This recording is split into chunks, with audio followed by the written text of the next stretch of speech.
My next project is getting Breaking Free out February 2012. Oh, it's like birthing a baby. I have 3 books to this series, and it's 3 cousins, XJ, Amber, and Whitney. And these 3 cousins are revolutionaries, and they're trying to save XJ's mom from this mind swipe procedure. So the story is basically me just finishing the series. My next project for me personally as a writer is to finish the 3rd book in my Sybil Lewis series. It's in chunks on my desk in various stages of rewrite. As a publisher, I have 3 upcoming urban science fiction stories, or black science fiction stories. One is a steampunk, actually. It's a Miss Jean's story. So, yeah. So my next project, as a publisher, I have 3, maybe 4, depending on where the other one is in edit, to get out. And then for me as a writer, to finish this series. Well, as most people know me, know that I'm ADD, so I'm usually got 3 or 4, 5 projects going on at the same time. But to focus on particular ones, Griots we just released, so I'm really working on marketing and selling that right now. In October, we will be starting a sequel to Griot, which is with Griots 2, Sisters of the Spear, and it will be an anthology that concentrates on female warriors, women warriors, and we're starting to put together the submissions for that right now. One of the long-term projects that we hope to be able to accomplish or start to initiate is we're working on trying to do an animated series based on Meiji. We're trying to lay the groundwork and get maybe a test trailer, and then maybe eventually build that up to some point. We also are looking at, from a publishing standpoint, next year will probably be the first year that I'll publish writers other than myself. I got a couple of people in mind. One of them sitting to my left, as we published Griots, we discovered there were a number of the writers that contributed to the book had novels in process, and they're very good writers, and novel ideas that they presented us have been very good. So we're looking at to be able eventually to publish some of these guys as well. So, I need to bring one more. I'm actually working on a young adult novel called Amber. I hope to have it finished next year. It's about a young African-American girl who discovers that she is the only person that can pick the next ruler of a mythical African kingdom. And the story is about her adventure trying to return from America, come from Atlanta to this kingdom and select this king, while other people are trying to stop her from coming to select that king. So it's going to be kind of a young adult action adventure story.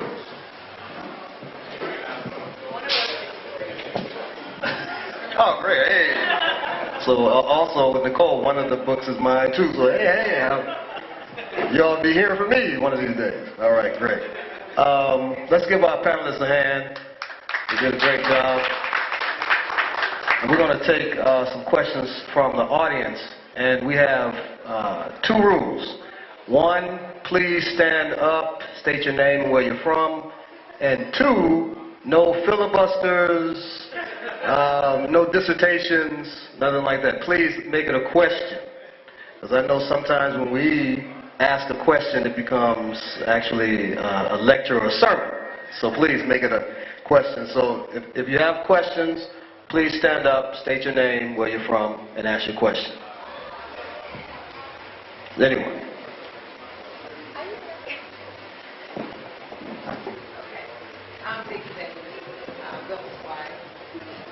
And I'd just like to know if you thought about taking one of your main characters, maybe a young adult character, and putting it in a children's book. So for elementary age children. And then they grow up reading that book and then are looking for the character as they get older. So the question was, have any of the authors taken their characters and putting it in a children's book, or have they considered that? I definitely have considered that, because I now work in an elementary school, and I find that there just are not any speculative fiction, science fiction, or anything for African American children. And I found that our children love to read the characters growing up, like Harry Potter. They want to start with the 10-year-old, and they want to grow all the way up with them until he's 16 or 17 years old. So yes, I have considered that. I have a young children's book. It's called Glorious. It's just developing. It's changing, and it hasn't settled yet. But right now, what I'm writing about is she's hungry, and it's you know, her parents are calling her or something. I don't know. But I think it's getting ready to change. I don't really know where it's going, so I haven't been able to finish it or even get the visual together because she's changing so much. And when I get clear on where she's going, then it'll be done.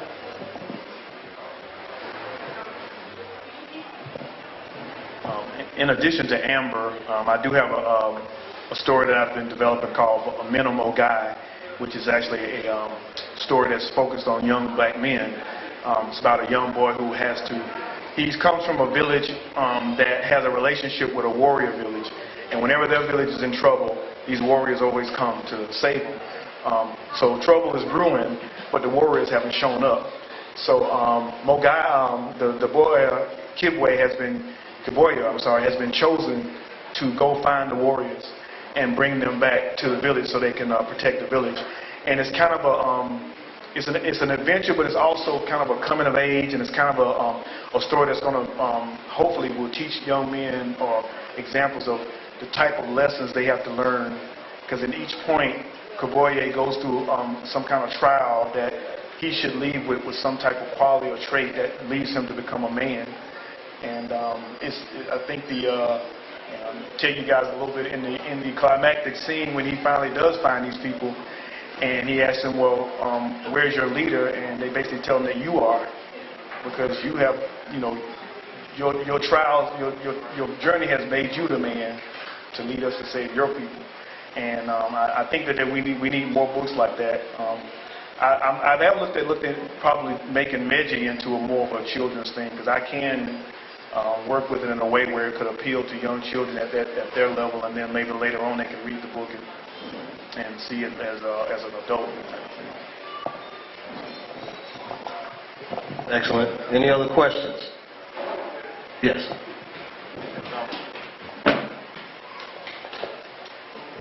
Hello, my name is Jamazelle from Atlanta. My question is there a reason many of you have chosen to write series books?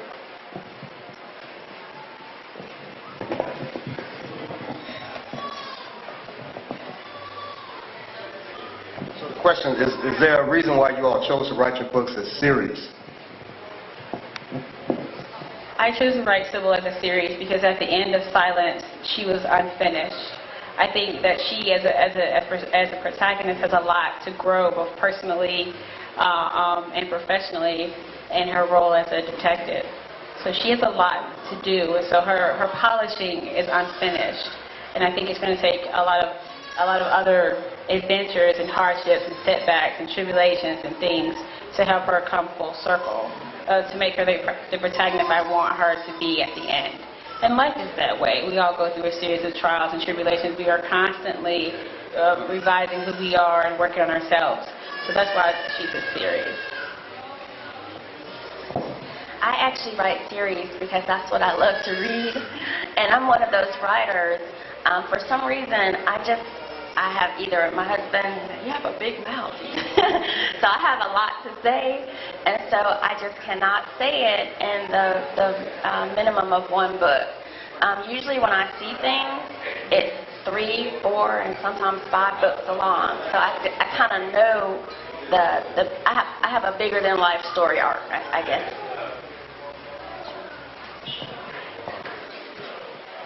The first book is it's a setting. It sets the premise. He's getting prepared. He gets his friends, and something happens at the end that it sets up the scene for the next part, and it came like that. And yeah, and basically it propels. It keeps going, and when you get to the end, you know it's not the end. So it told me it was going to be a series.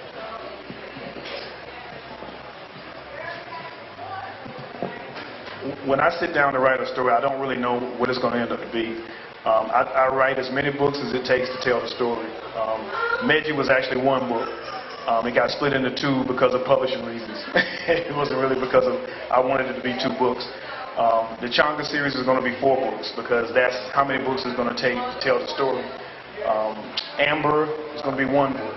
To me, it just depends on what it takes to tell the complete story.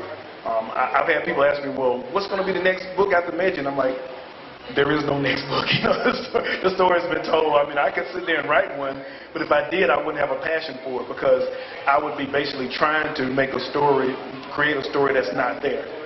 And so once the energy, the passion is gone, and the story is done, and there's really nothing else to say. So it kind of depends. With me, it depends on the story concept, whether it's going to be a series or whether it's going to be 1 novel or something like that.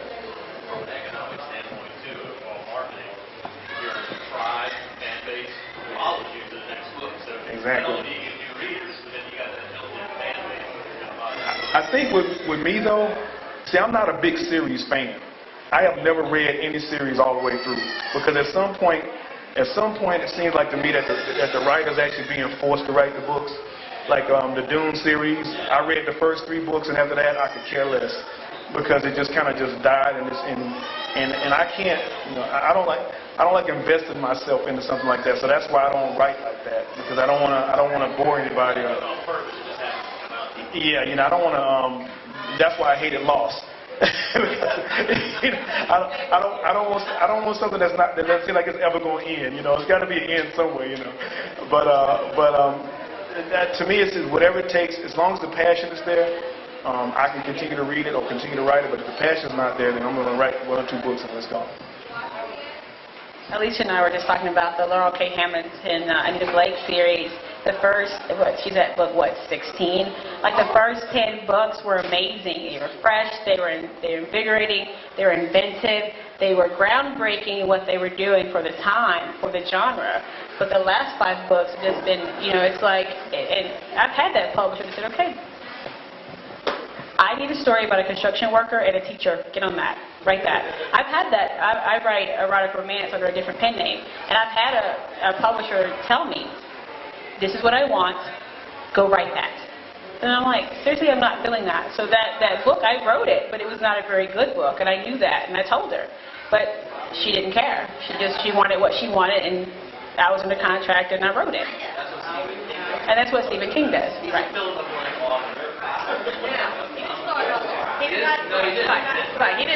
He started out with a lot of passion, and that's why we can say his name and everyone knows who he is. You know, right, and because I think it happened with Octavia Butler.